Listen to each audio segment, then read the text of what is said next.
Welcome in to another new AMP podcast. As always, I'm your host, Ben Dubose, news editor with the AMP publications team. Today, we're speaking with Pam Nicoletti, president of the Master Painters Institute, which is known as MPI for short. Earlier this year, MPI introduced its current Decision Tree Tools platform as a digital interactive guide. It works by prompting users to select the most suitable coding system and products for both commercial and architectural projects, and it can work with both new construction and restoration and repair work. These tools are designed to encompass all project variables while significantly reducing the manual effort that is needed to select an appropriate coding system. We'll get into specifics momentarily, but let's start with introductions. Pam, thanks so much for taking the time to join us. And can you tell our audience a little bit about both your career biography as well as the history of MPI as an organization? Yeah, certainly, Ben. And thanks to you and the listeners of your podcast for allowing MPI to be a guest and me specifically. My history goes back. I basically was educated at the University of Houston in Houston, Texas. Joined AMP some odd years ago in their technology department, actually. From the technology department, I moved into the education group. And from there, took over the delivery of education and the global operations at AMP. Really enjoyed that, and we had a lot of success in that. Additionally, when NACE at the time looked at the opportunity to purchase MPI, I actually served on the vetting team. So I got to talk to the original founders and some of the people that worked at MPI. Was really excited about the opportunities and the crossover from AMP to MPI and the things we could do jointly together. So when this opportunity came up to lead the MPI team, I moved over and I'm really excited about the potential for the future and the decision tree tools, which we'll be talking about today. Yeah, and remind me, what year was it that MPI joined NACE? It was in 2018. So we actually Okay. did the vetting in 2017, right before the pandemic years. And then 2018, we joined efforts together. And then since then, we've done a number Yep. of things, continue to explore those. Absolutely. So walk us through that process, both in terms of why MPI was the right fit for NACE, why it's the right fit for AMP now as the merged organization of the legacy groups NACE International and SSPC, Society for Protective Coatings. Walk us through where MPI fits within those organizations, what the market niche is, and generally speaking, how MPI solves problems for that market. Yeah, absolutely. Great question, Ben. So if you look at AMP's mission to protect people, assets, and the environment with materials protection, MPI fits so completely within that niche, right? So on the AMP side, the focus is industrial and obviously corrosion and sustainability. Well, from the MPI side, we're focused on commercial and architectural. So if you look at, for example, the industrial coatings market, worldwide was estimated to be about $100 billion in 2023. Well, the architectural and commercial coatings market is about 65 billion. So it's still a sizable size of the industry, a sizable size of the coatings industry, excuse me, that's contributing basically. And just like we need to protect assets industrially, we also need to protect assets commercially and architecturally. Protecting assets that are being coated with that $65 million worth of product. Also ensuring the quality of those assets and how we're protecting the public. So, what is in those coatings that are being applied to those commercial facilities? And how can we ensure that they're applied to performance standards to ensure that they will meet the needs of the market going forward for that architectural and coatings industry? And just to clarify, who are generally MPI's customers and users? Can you shed some light on who the end users of MPI services and products are? Yeah, absolutely. Great question, Ben. So we work with architects, we work with specifiers to make sure that the products they're using and the people they're using, quite frankly, in commercial coatings projects or architectural coatings projects meet a certain level of standards. We also work with paint manufacturers. So they're submitting samples to us and we're getting them listed with those architects, excuse me, or the Navy or others who are looking for products within certain categories. Is it a green category? We're seeing a lot around green, environmental, and sustainable. We're actually working on launching some new educational series on green coatings because we're seeing a lot of new specifications coming out especially in the East Coast of the US, the West Coast, and in Europe, that are specifying that products must meet a certain sustainable or green level. So that's a lot of what we're working on right now, and we're seeing coming up in the industry. And I ask you about the geography because I know historically it's a North American Mhm. organization, but I know there is a global emphasis that's really Yeah. taken off over the last couple of years. What's the geographic reach here, both current and what you want it to be in the future? Yeah. So the largest consumer of architectural and commercial coatings projects is actually in East Asia. And you're right, MPI has primarily been North American focused. MPI started in Canada.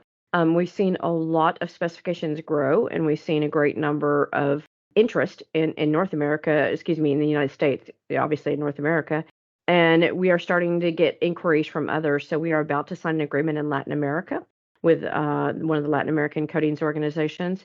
We're also talking to a group in China and in the UK as well. So we see global uptick for this. We know that people need quality specifications and quality standards for coatings worldwide. And so our goal is to ensure that we are where they need in order to provide those specifications and standards, no matter where that is. All right, let's talk about the decision tree tool because I know that's something in 2024 that's really Yeah. important for you all. What was behind the creation of that and what market shortcoming does it address? Yes, certainly. So, MPI had a legacy decision tree tool that was not near as interactive or the tool we see Okay. today. And so, when we started looking at that tool and we started talking to people who needed to use that tool and how could we basically improve upon it and bring it to where it is today, that is the current iteration of the tool. The old tool looks nothing like the current tool. And so, the decision tree tool simplifies that decision making. Think of you've received a standard on your desk, it's 200 pages. You've got to go through that standard to make sure that the products you're selecting or specifying meet the needs or meet what's called out in that standard. Well, with the decision tree tool, we're going to get you, by asking you a series of questions, we're going to get you to that decision in minutes versus hours. So you're really going to save time by going through this tool. And then at the end, you can download those product specs and attach it to your job specifications or the specifications that you're going to be using for that project. So what was the development process like? It sounds like you had a clear goal early on. What were the phases as far as working through to get to the current product? Who were some of the people involved within MPI and AMP? And just speak to the collaborative process to make all this happen to where you're able to take this to market this year. So the first phase is always research, right? What's needed from the audience, what's needed from the industry, and how can we get there, right? What so it's basically an analysis of looking at those products, programs, and services. We have a number of subject matter experts that work with us from MPI, excuse me. We also work with inspectors in Canada. So we have an Alberta Con Instructors Group as well as the MPDA.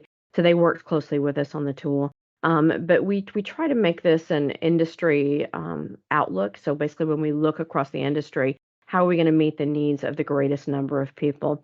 Once that analysis was done, the team went back and started putting together the steps of the tool, right? What does this look like? How do we basically modify it when we see new paint and coatings coming in?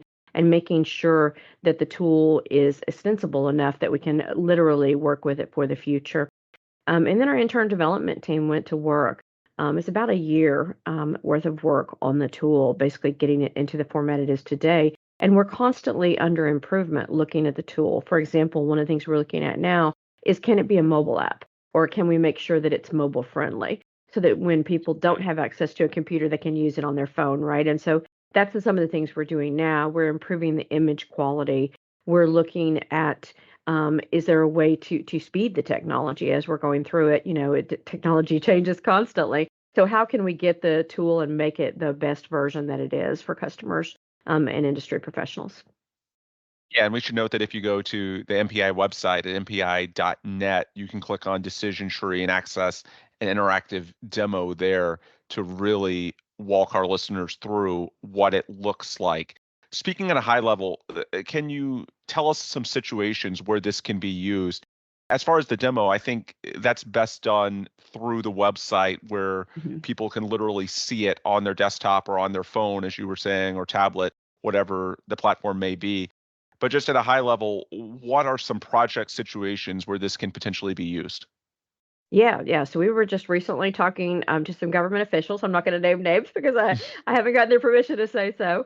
We were talking to some government officials, and they were looking for exterior coatings on a facility. And so going through the tool, they had a mandate that the coatings had to reach a certain performance level and a certain content level. So they would go through and select from the tree.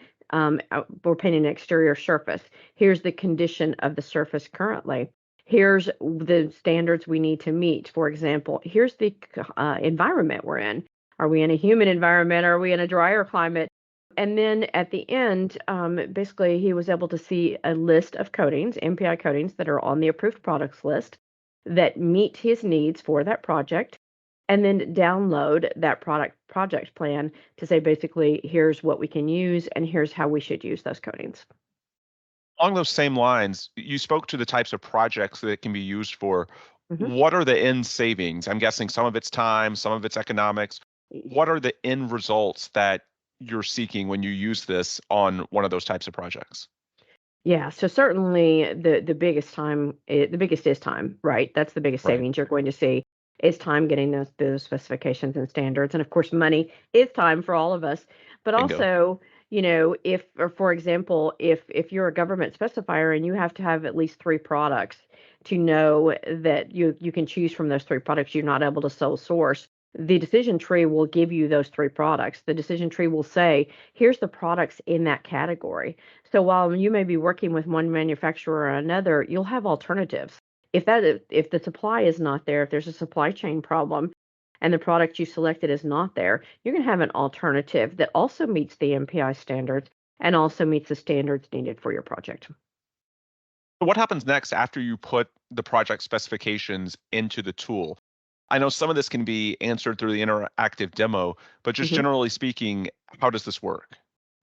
So you're able, as you go through and each question is asked, you're able to save those within the decision Okay. tree tool. So it captures your responses, it keeps them saved for you, and then at the end you can download that PDF, that exportable PDF, which captures not only all your decisions but the MPI specifications that met each category that you selected. So at all times you have that information saved, and then obviously you're able to export it at the end so that others maybe that are not active in using the tree outside of you also have basically insight into the decisions that were suggested for you. So I'm sure you've got different types of users ranging from individual to Mhm. larger groups and organizations. You spoke to the government interest earlier, be it at the smallest level or the largest. What's the feedback that you've heard thus far? It's only been a few months since this has been rolled out to the market, the current decision tree tool. So what feedback have you heard from people who are actually using it to this point? Yeah, so we've gotten great feedback. We have a number of subscribers that already subscribe to the MPI specification manuals.